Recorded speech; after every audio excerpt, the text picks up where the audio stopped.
చూస్తే కాగ్ విడుదల చేసిన నివేదికను గమనించినట్లయితే ఎక్కడా కూడా అభివృద్ధి కనిపించదు, ఎక్కడా కూడా సంక్షేమం ఊసే అంతకన్నా ఎక్కువ కూడా కనిపించదు. బాబు గారి పాలనంతా కూడా ఈ సంవత్సర కాలంలో మోసాలతో నడిపిన, ప్రజలకిచ్చిన హామీలన్నీ కూడా ఎగరకొడుతూ మోసాలతో గడిపిన పాలనే కనిపిస్తుంది. రాష్ట్రానికి సంబంధించిన ఒకసారి స్టేట్స్ ఓన్ రిసోర్సెస్ SOR ఒకసారి గమనించినట్లయితే టేబుల్ మీ అందరి ముందర కూడా టేబుల్ కూడా చూపిస్తూ ఉన్నాం. ఈ 12 నెలల కాలంలో స్టేట్స్ ఓన్ రెవెన్యూస్ కనుక గమనించినట్టయితే అంటే tax revenues, non tax revenues, ఈ రెండింటినీ కలిపితే స్టేట్స్ ఓన్ రెవెన్యూస్ అంటారు. ఈ రెండింటినీ కూడా ఈ స్టేట్స్ ఓన్ రెవెన్యూస్ని ఒకసారి గమనించినట్టయితే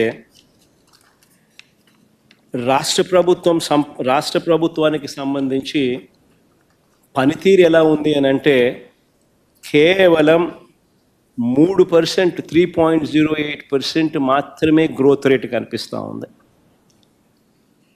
ఇది ఎందుకు అంత ఇంపార్టెంట్ ఆస్పెక్టు అని అంటే ప్రజల కొనుగోలు శక్తి, దీంతో పాటు పెట్టుబడులు తగ్గాయనడానికి ఈ డేటా ఒక ఇంపార్టెంట్ నంబర్ కింద ఈ డేటా కనిపిస్తుంది.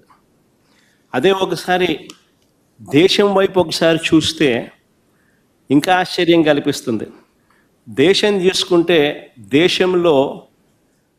దేశానికి సంబంధించిన gross tax revenues, non tax revenues దేశానికి సంబంధించి చూస్తే లాస్ట్ ఇయర్ కన్నా ఈ సంవత్సరం ఏకంగా 13.76% గ్రోత్ రేట్ కనిపిస్తుంది. అది ఈ పక్కన రైట్ సైడ్ దేశానికి సంబంధించిన డేటా. అందులో 32,50,181 non tax revenues and non tax revenues of central government ఉంటే 2025 ఫైనాన్షియల్ ఇయర్లోకి వచ్చేసరికి ఫిబ్రవరి 2025కి వచ్చేసరికి 36,97,545 అంటే 13.76% పెరుగుదల కనిపిస్తుంది. మన రాష్ట్రంలో చూస్తే కేవలం 3.08% మాత్రమే స్టేట్స్ ఓన్ రెవెన్యూస్ పెరుగుదల కనిపిస్తూ ఉంది. మరి ఇంత దారుణంగా చంద్రబాబు నాయుడు గారి పనితీరు ఉంది అని చెప్పడానికి ఇదొక నిదర్శనం. ఎందుకనంటే రాష్ట్రానికి సంబంధించి రావాల్సిన ఆదాయాలన్నీ రాష్ట్ర ఖజానాకు రావడం లేదు. ఇవన్నీ చంద్రబాబు నాయుడు గారు అని గజదొంగల ముఠ జోబుల్లోకి పోతా ఉంది అన్నదానికి ఒక ప్రస్ఫుటమైన నిదర్శన ఈ డేటా. ఇదే మాదిరిగా ఇంకొక డేటా కూడా ఒకసారి గమనిస్తే చంద్రబాబు నాయుడు గారి హయాంలో అప్పులు ఎంత తీసుకొచ్చాడు, దీనికన్నా ముందు ఫిగర్ ముందు స్లైడ్. చంద్రబాబు నాయుడు గారి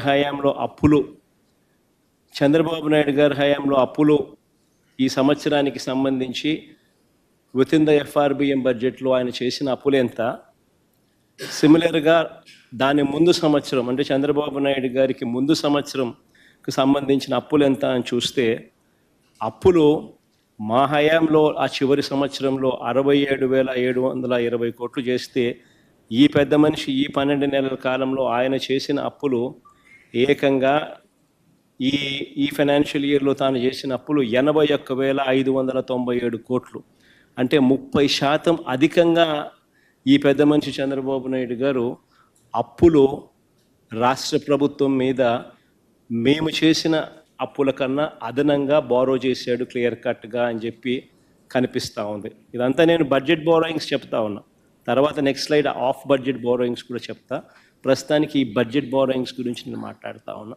బడ్జెట్ బారోయింగ్స్లోనే ఏకంగా 30%, 30.10% అదనంగా బారో చేసినట్టుగా కూడా కనిపిస్తూ ఉంది. సిమిలర్గా చంద్రబాబు నాయుడు గారి హయాంలో ఈ 12 సంవత్సరాలలో క్యాపిటల్ ఎక్స్పెండిచర్ అంటే మూలధన వ్యయం ఒకసారి గమనిస్తే దాని ముందు సంవత్సరంలో వైఎస్ఆర్సీపీ గవర్నమెంట్ ఉన్నప్పుడు 23,330 కోట్లు మూలధన వ్యయం చేస్తే చంద్రబాబు నాయుడు గారి హయాంలో ఆ క్యాపిటల్ ఎక్స్పెండిచర్ కేవలం 19,177 కోట్లు, అంటే -17.80%, అంటే -17.80% చేశాడు. అంటే ఎక్కడికి పోతా ఉన్నాయి ఈ డబ్బులు? చంద్రబాబు నాయుడు గారి జోబిల్లోకి, ఆయన గజదొంగల ముఠా జోబిల్లోకి పోతా ఉన్న ఈ డబ్బులు అని చెప్పడానికి ఇవన్నీ కూడా డేటా వెరీ క్లియర్గా కనిపిస్తూ ఉంది. చంద్రబాబు నాయుడు గారు రాష్ట్రాన్ని అతలాకుతలం చేస్తూ ఉన్నాడు అన్నది కూడా ఈ డేటా ప్రస్ఫుటంగా కూడా తెలియజెప్తా ఉంది. ఇంకా నెక్స్ట్ స్లైడ్ ఒకటి చూస్తే ఇంకా ఆశ్చర్యకరమైన విషయాలు కనిపిస్తాయి.